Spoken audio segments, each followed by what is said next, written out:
and climate change. Air pollution and climate change are closely related. Climate change is the main cause of carbon dioxide emissions, the extraction and burning of fossil fuels, which also a major source of air pollutants. What's more, many air pollutants contribute to climate change by affecting the amount of incoming sunlight that is reflected or absorbed by the atmosphere, with some pollutants warming and others cooling the earth. These short-lived climate-forcing pollutants, or SLCPs, include methane, black carbon, ground-level ozone, and sulfate aerosols. They have significant impacts on the climate. Black carbon and methane in particular are among the top contributors to global warming after carbon dioxide. Air pollution. Air pollution refers to the release of pollutants into the air that are detrimental to human health and the planet as a whole. The Clean Air Act authorizes the U.S. Environmental Protection Policy to protect public health by regulating the emissions of these harmful air pollutants.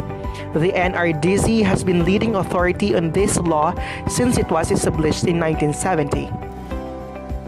Causes and effect of air pollution.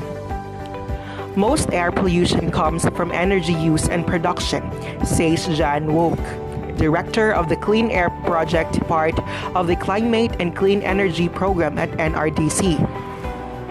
Burning fossil fuels releases gases and chemicals into the air, and in an especially destructive feedback loop, air pollution not only contributes to climate change, but is also exacerbated by it. Air pollution in the form of carbon dioxide and methane raises the Earth's temperature, Woke says. Another type of air pollution is then worsened by that increased heat. Smog forms when the weather is warmer and there's more ultraviolet radiation. Climate change also increases the production of allergenic air pollutants, including mold and pollen, due to a longer pollen season and more pollen production.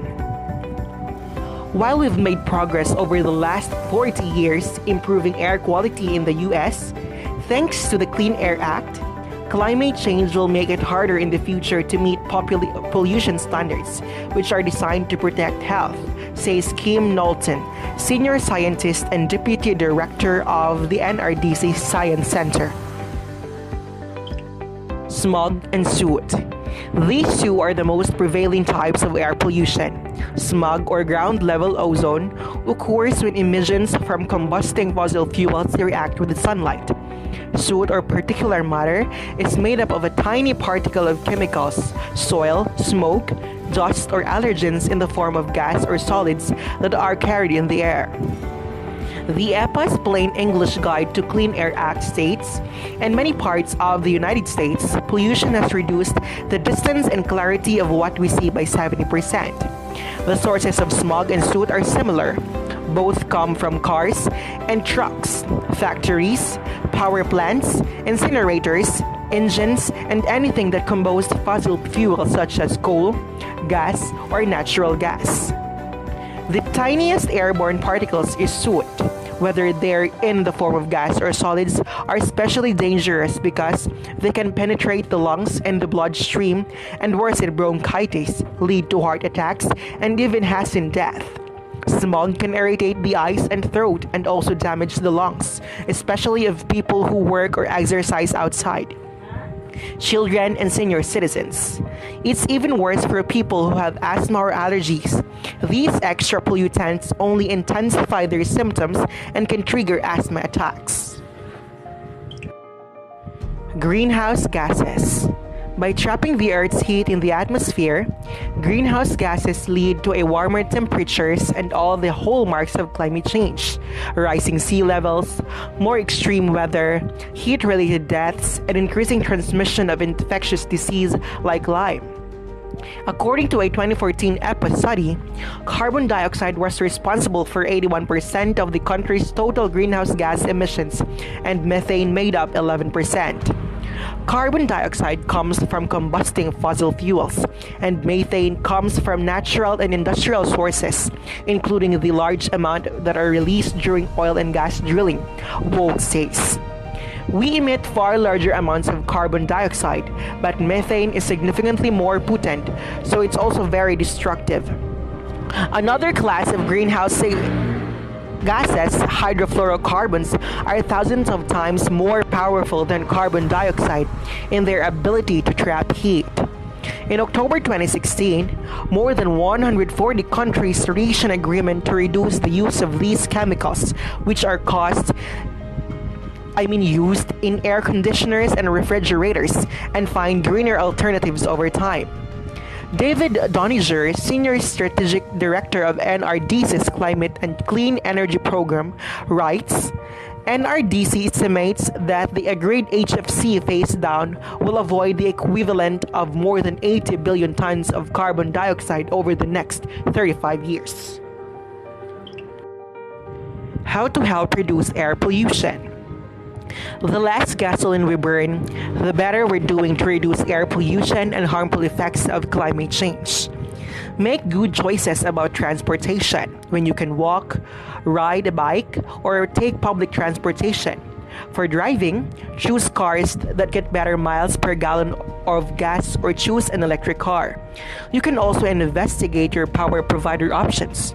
You may be able to request that your electricity be supplied by wind or solar. Buying your food locally cuts down on the fossil fuels burned on trucking or flying food in farm across the country. And perhaps most important, support leaders who push for clean air and water are responsible steps on climate change. Climate change. Climate change is the defining issue of our time, and we are at a defining moment. From shifting weather patterns that threaten food production to rising sea levels that increase the risk of catastrophic flooding, the impacts of climate change are global in scope and unprecedented in scale. Without drastic action today, adapting to these impacts in the future will be more difficult and costly.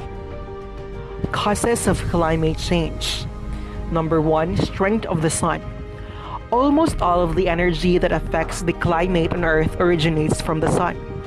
The sun's energy passes through the space until it hits the Earth's atmosphere. Not all of this energy passes through to reach the Earth's surface. The rest of the energy is reflected back into space or absorbed by the atmosphere. The energy output of the sun is not constant. It varies without drastic action today. Adapting to these impacts in the future will be more difficult and costly. Causes of climate change. Number 1, strength of the sun. Almost all of the energy that affects the climate on Earth originates from the sun. The sun's energy passes through the space until it hits the Earth's atmosphere. Not all of this energy passes through to reach the Earth's surface. The rest of the energy is reflected back into space or absorbed by the atmosphere. The energy output of the sun is not constant. It varies over time, and this has an impact on our climate. Only some of the solar energy intercepted at the top of the atmosphere passes through the Earth's surface. Number 2, changes in Earth's orbit, axial tilt, and precession. The 3 changes in the Earth's orbit around the Sun, eccentricity, axial tilt, and precession, are collectively called Milankovitch cycles. According to Milankovitch theory, these 3 cycles combine to affect the amount of solar heat that reaches the Earth's surface and subsequently influence climatic patterns, including periods of glaciation or ice ages. The period between these changes happen over tens of 1,000s of years to more than 100 of 1,000s of years. Number 3, quantity of greenhouse gases in the atmosphere. Greenhouse gases include carbon dioxide, methane, and water vapor. Water vapor is the most abundant greenhouse gas in the atmosphere, but it stays in the atmosphere for a much shorter period of time, just a few days. Methane stays in the atmosphere for about 9 years until it is removed by oxidation into carbon dioxide and water. Carbon dioxide stays in the atmosphere much longer, from years to centuries, contributing to longer periods of warming. These gases trap solar radiation in the Earth's atmosphere, making the climate warmer. Number 4, and the last, ocean current and carbon dioxide content. Ocean currents carry heat around the Earth. As the oceans absorb more heat from the atmosphere, sea surface temperature increases and the ocean circulation patterns that transport warm and cold water around the globe change. The direction of these currents can shift so that different areas become warmer or cooler. As oceans store a large amount of heat, even small changes in the ocean current can have a large effect on global climate.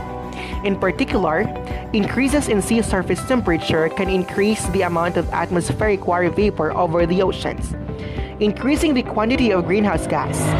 If the oceans are warmer, they can't absorb as much carbon dioxide from the atmosphere. The oceans contain more carbon dioxide in total than the atmosphere, and exchanges in carbon dioxide occur between the oceans and the atmosphere. Carbon dioxide absorbed in ocean water does not trap heat as it does in the atmosphere. The world's ocean absorb about a quarter of carbon dioxide we release into the atmosphere every year. As atmospheric carbon dioxide levels increase, so the ocean carbon dioxide levels.